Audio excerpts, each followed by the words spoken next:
The Holy Gospel of our Lord Jesus Christ according to Mark. Glory to you, Lord Christ.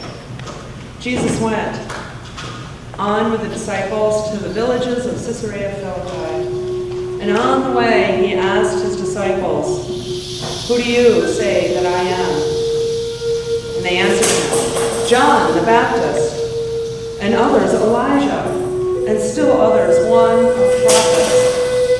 He asked them, "But who do you say that I am?" Peter answered him, "You are the Messiah." And he sternly ordered them not to tell anyone about him. Then he began to teach them that the Son of Man must undergo great suffering and be rejected by the elders, the chief priests, and the scribes, and be killed. And after 3 days rise again. He said all this quite openly, and Peter took him aside and began to rebuke him. But turning and looking at his disciples, he rebuked Peter. "Get behind me, Satan, for you are setting your mind not on divine things, but on human things." He called the crowd with his disciples and said to them, "If any want to become my followers, let them deny themselves and take up their cross and follow me. For those who want to save their life will lose it. And those who lose their life for my sake and for the sake of the gospel will save it. For what will it profit them to gain the whole world and forfeit their life? Indeed, what can they give in return for their life? Those who are ashamed of me and of my words in this adulterous and sinful generation, of them the Son of Man will also be ashamed when he comes in the glory of his Father with the holy angels." The Gospel of the Lord. Praise you, Lord Christ. In the name of the one holy and living God. Please be seated. Every once in a while, the readings that are appointed for Sunday, you have to think, hear what the Holy Spirit is saying to God's people? Maybe. Our second reading is one of those, so I'm going to stay away from any of those things about teachers this morning. I want to begin by this week, I happened to be driving on 96, and I saw a sign that is good for both church and for life. It was a simple road sign, and it simply said, "Stay in your lane." Now, there's a whole theological story behind that, but it's a good course to keep in life. Stay in your lane. Back in 1948, Mahatma Gandhi, who was a young trading lawyer at the time, left India and went over to England, to Cambridge, to study law. And there he encountered a bunch of Christians, and he got fascinated with Christianity. So much so that he picked up the Bible and started reading it. And he particularly loved the New Testament. And so by the time he was done with his time at Cambridge, he became a lawyer and moved to South Africa. And there again, he encountered another Christian community, and he was fascinated. Because all of his life he had been raised Hindu. And he thought that this Jesus who was talking about forgiveness and love and turning the other cheek, all of this sounded wonderful, like something he wanted to follow. And then he met the Christian community, and his line was, "I love your Christ, it's your Christians I can't stand." It's a great indictment of Christianity, but it's also, for me, I see it as an opportunity for us to do better. This morning in our gospel, we hear Jesus running around doing what Jesus normally does. But this time, Mark tells us that he is in the region of Caesarea Philippi, one of those lovely pagan cities. And what Mark is telling us is that he's outside of the places where everybody knows who Jesus is. He is out in the Gentile land with those people. And he says to them, "Well, who are people saying that I am? What are they saying? What are my poll numbers saying right now? How many followers and retweets do I have going on at the moment?" And of course, one of them responds, well, people say that you're John the Baptist or Elijah or some prophet. But then he goes, well, yeah, that's what they're saying, but who do you say that I am? And you know who's going to be the first to put their hands up. Peter, ooh, me? You are the Messiah, the Son of God. Good job, Peter. Twice in a row now, you have gotten it right. But not 2 minutes goes by when Jesus says, well, thank you for saying that. As you follow the Messiah, I am going to be going to the city of Jerusalem, and they're going to bring up charges against me, and I'm going to be go through suffering and eventually be crucified, and on the third day I'll rise again. And Peter goes, wait, what?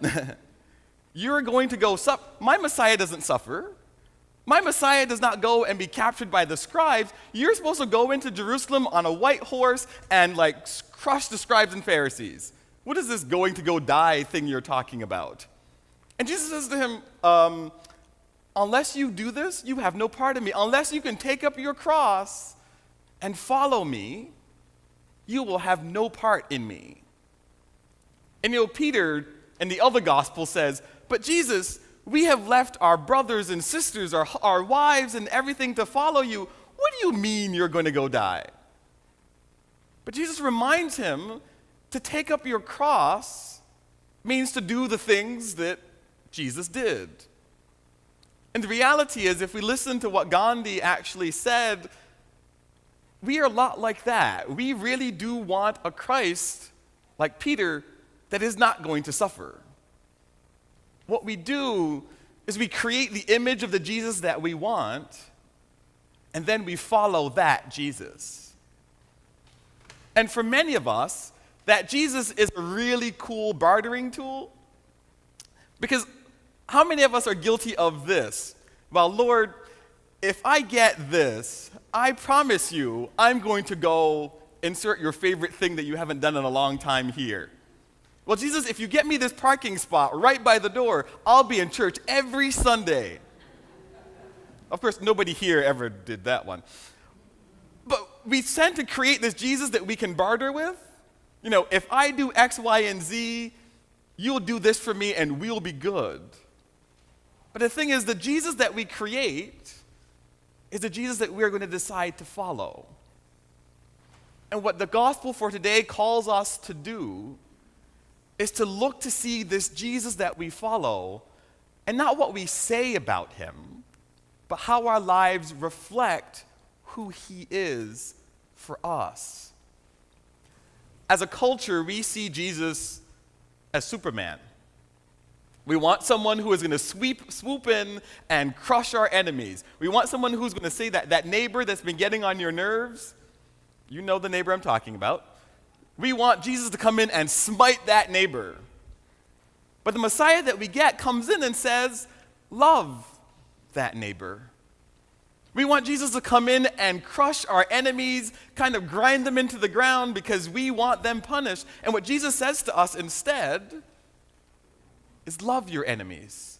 Do good to those who persecute you. That is not the Messiah we want.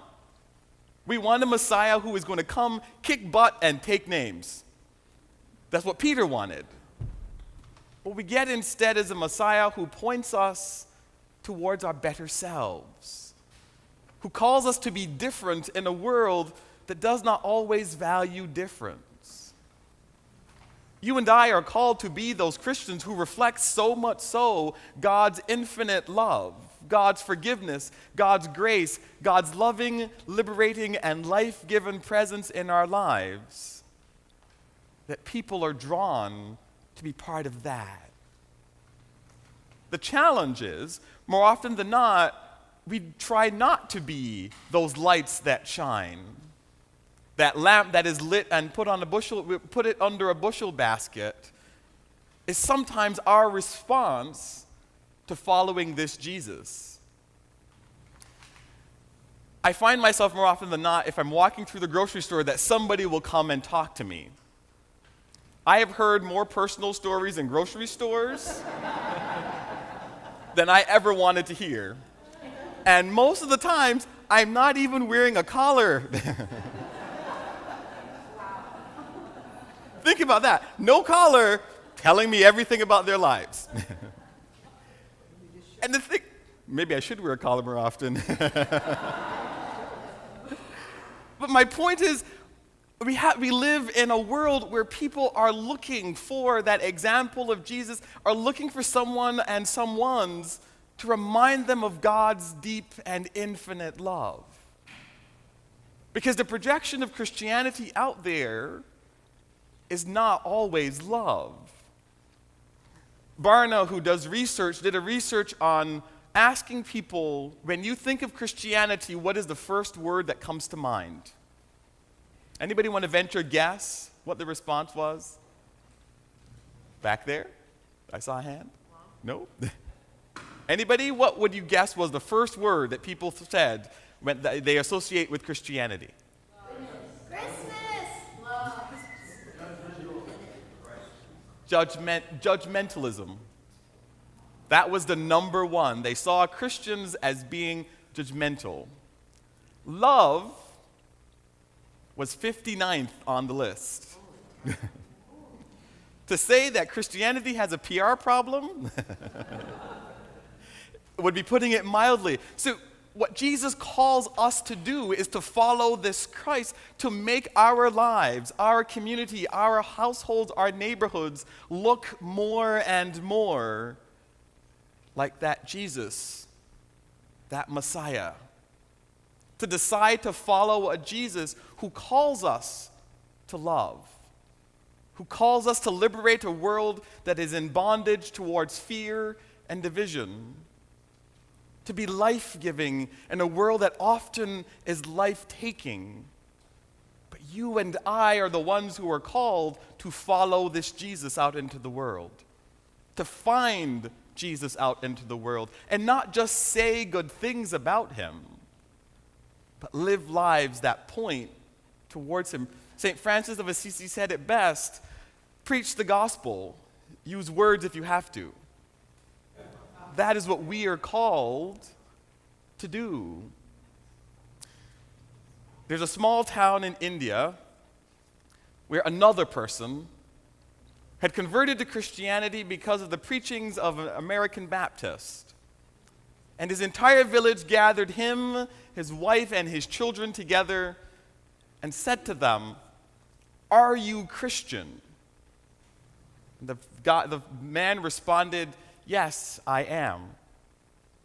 And they said, "If you continue to be a Christian, we are going to kill you and your family." And he said in response, "I have decided to follow Jesus." And they proceeded to kill his children. They came to his wife, who was standing next to him, and said, "Are you still Christian?" And he responded and said, "I have decided to follow Jesus, no turning back." And they proceeded to kill his wife.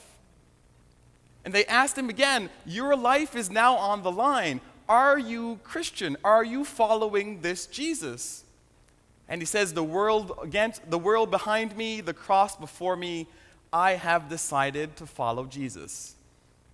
And they took his life. But one of the people who happened to be watching this decided that they were going to suddenly follow that example of the guy who was going to follow Jesus. And he wrote down the words that he said. And the words became the hymn, "I have decided to follow Jesus. I have decided to follow Jesus. I have decided to follow Jesus. No turning back, no turning back." By his life and his death, he showed that following Jesus really does mean taking up your cross and following. Now, I mind you, I'm not inviting everybody to go out and die a martyr's death. But what we're invited into is to follow Jesus so much so that others are drawn to that Jesus, that love that calls us deeper into who we are and whose we are. And in the end, like Peter, we must make that choice. I have decided to follow Jesus. I have decided to follow Jesus. I have decided to follow Jesus. No turning back. No turning back. Amen.